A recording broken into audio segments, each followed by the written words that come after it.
And to see what we can learn from some famous last words. Simon. Good morning. Good morning. But I mean, they're not famous last words, but you do No. want to talk about transcendental last words. Yes, basically. So I was going to flip the live your best life mantra up the other way, because a lot of people say it and you can buy it on, as an ornament. Live your best life. I'm going to live my best life.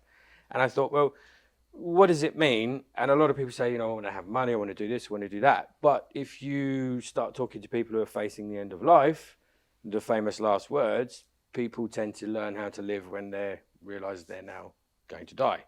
So I've come up with a list, or researched a list of 12 things that people often say. The first one, I've got my piece of paper because my memory's quite great. right. Right. So the first one that came out on top was working too much. I wish I hadn't worked so much.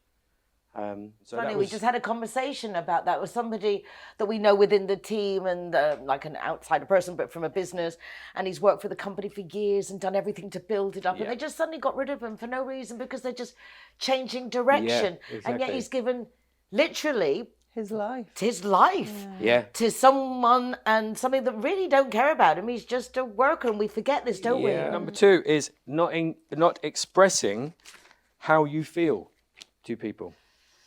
Wishing you'd have said certain things, including the positives. Love you. That all one of that. came out a lot. Big thing.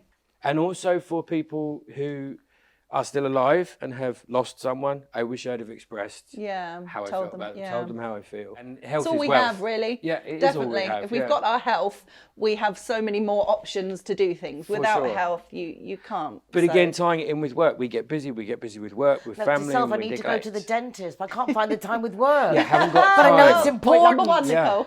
I've known people to put off important hospital appointments because I've got this and I've got that and I've got the other. Getting and it's lower and like- lower in the chair here. It's like, Yeah.